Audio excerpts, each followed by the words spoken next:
When my wife sat me down for a serious talk, she said, I already asked Devin to be part of our relationship, and he said yes. I'm 33M. My wife Tessa is 35F. We've been married a little over 5 years, together for 8. We live outside Tacoma. I work for the county in IT. She runs operations for a small medical supply company. My friend Devin is 34M. We've known each other since community college. 4 months ago, his divorce finalized and his roommate situation fell apart. So I told him he could take our finished basement for a while. We set a move-out date. He paid a flat amount toward utilities and groceries, and that was it. Tonight, Tessa told me she wanted a serious talk and asked me to sit on the couch. She didn't sound nervous. She sounded prepared. She said, I've already talked to Devin. I asked him if he'd be willing to be part of our relationship, and he said yes. I asked what she meant. She said, I mean dating. I mean the 3 of us. I stared at her and waited for the rest. She didn't add anything. She just looked at me like I was taking too long to understand a simple instruction. Then she reached behind the coffee table and pulled out a thick binder. There was a label on the front, Household Options. She opened it and started flipping through tab sections.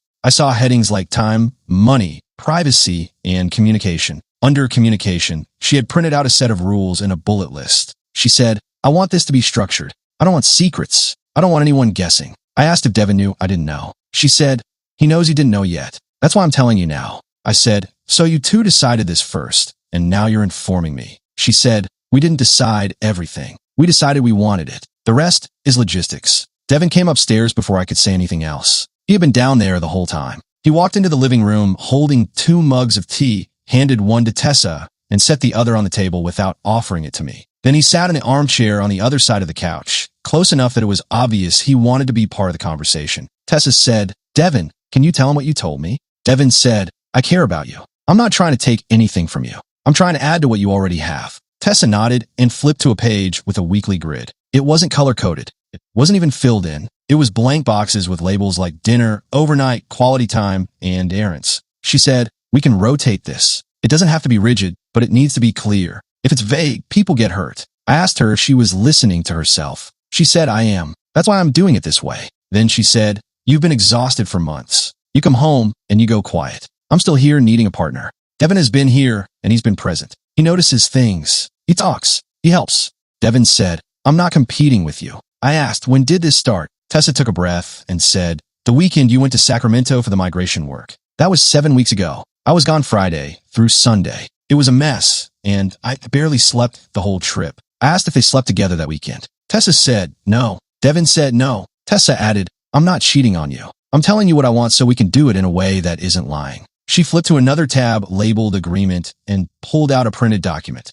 It was titled Relationship Addendum. It looked like something copied from a website and cleaned up in Word. I said, did you write this? Tessa said, I edited it. The base template is online. I asked when she printed it. The print date at the bottom was for 9 days ago. She said, because I knew you'd want specifics. You always want specifics. I read a few lines. There were sections about sleeping arrangements, public disclosure, financial contribution, and conflict resolution. There was a blank signature line for me. Devin said, you don't have to sign anything tonight. Tessa said, but I need to know if you're open to this. I need a yes or no. I said, you already got your yes from him. Tessa didn't deny it. She just said, I'm asking you now. Then she opened the money tab. She had a spreadsheet printed out. She listed our mortgage, utilities, subscriptions, and groceries, then wrote third adult contribution next to it with proposed amounts. She said, this helps us. Devin can contribute more, and we can rebuild the emergency fund faster. I said, the emergency fund you want to spend? She turned the page.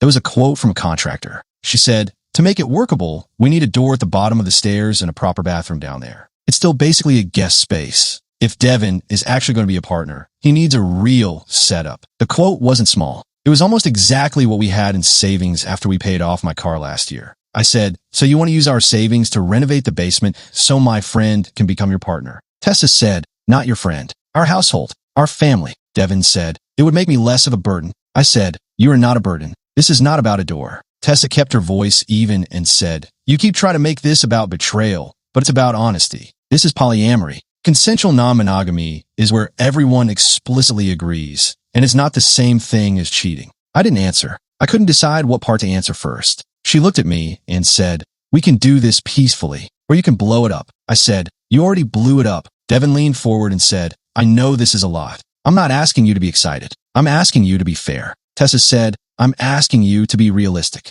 You can't pretend you've been fully here. I stood up because sitting there felt unreal. I walked to the kitchen and just stood by the sink for a minute, trying to keep my voice steady. Tessa followed me and said, please don't shut down. Say something. I turned around and said, you want an answer? Fine. If you want to do this the ethical way, then we should loop in someone neutral. Let's call Mara. Mara is our couple's therapist. We've been seeing her twice a month since last spring. Not because anyone cheated, because we were stuck and we wanted help. Tessa's face changed fast. She said, not tonight. I said, why not tonight? Devin came into the kitchen too and said, therapy is for processing, not for getting ambushed. I said, ambushed is what I am right now. Tessa said, we can talk to Mara after we talk between ourselves. I pulled my phone out and opened my contacts anyway. Tessa reached out and covered the screen with her hand. She said, stop. This isn't for her. I said, you built a binder. You drafted an agreement. You got a contractor quote. You had time for all of that. You don't have time for a call. Devin said, you're escalating.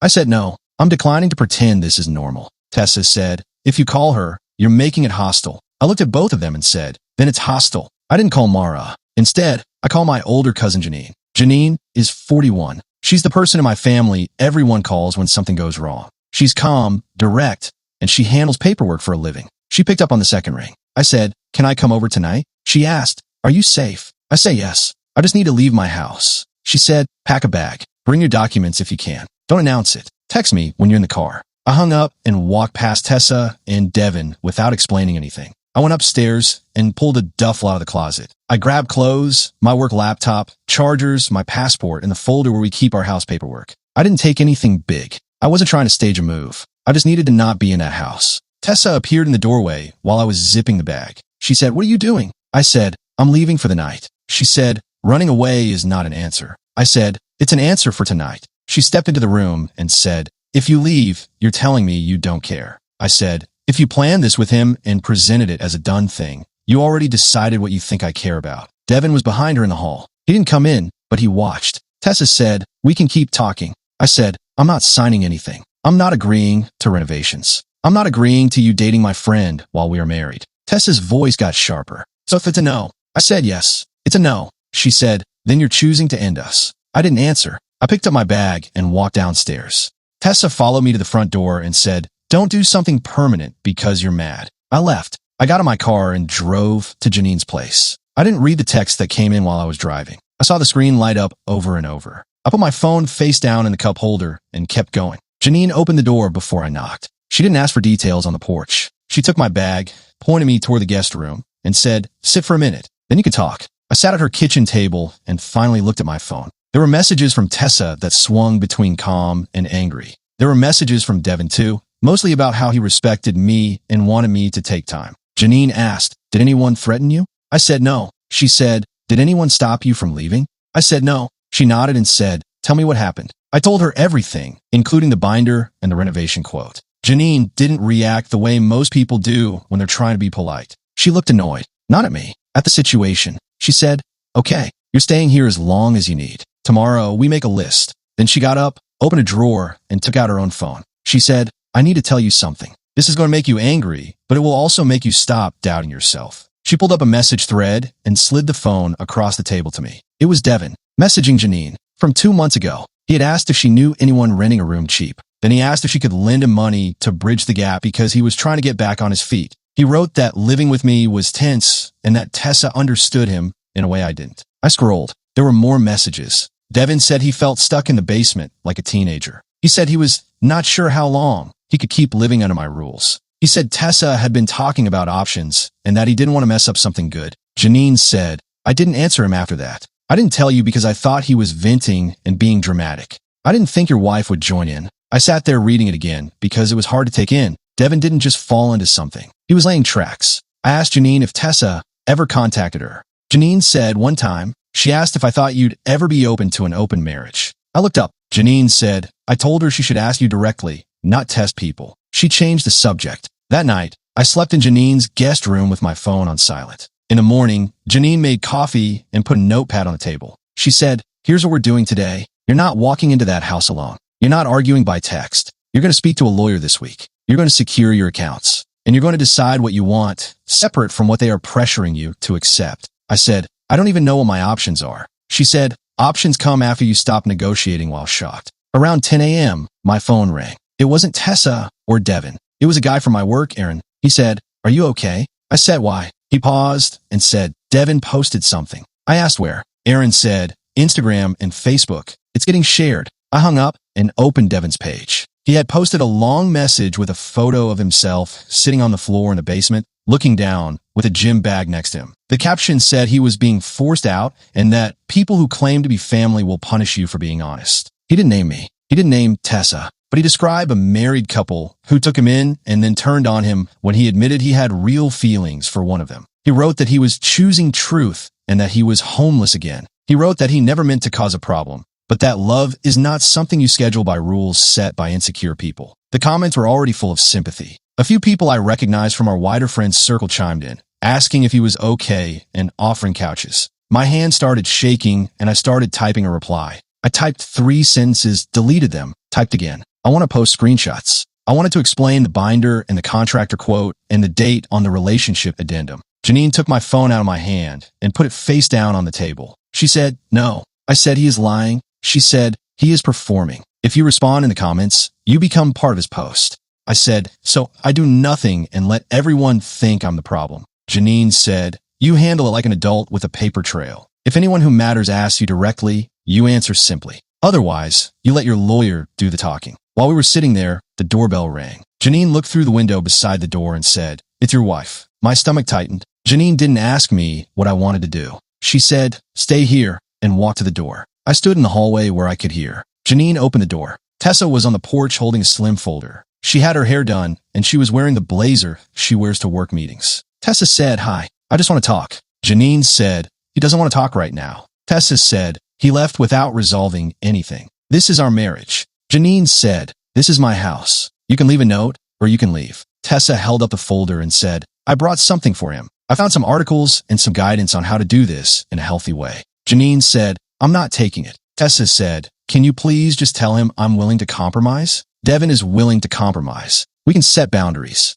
Janine said, "He already set a boundary." He said no. Tessa's voice changed. "He's making it sound like I cheated." Janine said, "You involve his friend who lives in his house. You drafted an agreement for him to sign after you already got an answer from someone else." Tessa said, "So you're judging me." Janine said, "I'm not the person whose approval you need." Tessa took a breath like she was trying to keep control. Then she said, "He's been absent. He's been cold. I've been alone in my own marriage." Janine said, "If you're unhappy, you ask for counseling or you separate. You don't recruit the person sleeping downstairs." Tessa said, "That's not what happened." Janine said, "You're not coming inside. If you want to communicate with him, do it in writing. If you show up again after being told not to, I'll treat it like harassment." Tessa stood there for a second, staring. Then she put the folder down on the porch step and left. Janine picked up the folder with 2 fingers, carried it to the trash, and dropped it in without opening it. She said, "You're not reading propaganda while you're deciding whether to end your marriage." That afternoon, I called a family law office and got a consultation appointment for the next day.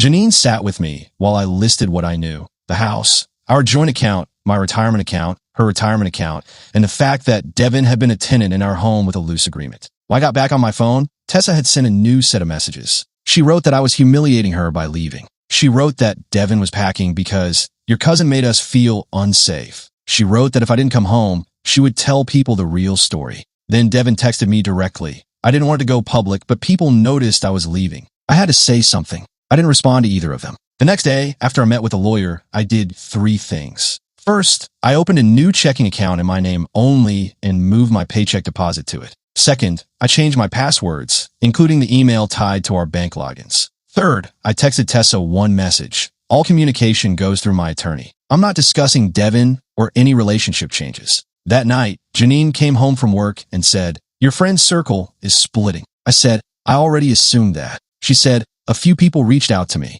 I told them you're safe and you're handling it privately." I asked if I should tell my manager at work because Devin had been coming around my workplace before and I didn't want surprises. Janine said, "Yes." 1 sentence. No drama. The next morning, I emailed my manager. "I'm dealing with a personal situation involving a house guest. I'm safe, but I may need schedule flexibility for legal appointments." No one asked for details. That was enough. 2 days later, my lawyer filed for separation and sent a letter requesting that Tessa not dispose of property and that Devin not return to the home without written agreement. My lawyer also arranged a time for me to retrieve additional items from the house with a neutral third party present. When I went back, the basement door was shut. Devin's shoes were gone from the entryway. Tessa was in the kitchen with her arms crossed. She said, "So this is really happening?" I said, "Yes." She said, "You're choosing this." I said, "You chose it when you asked him first." She said, "I asked you to." I said, "After you already recruited him." She didn't argue that. She just said, "Devin is staying with a coworker. He didn't want to be around hostility."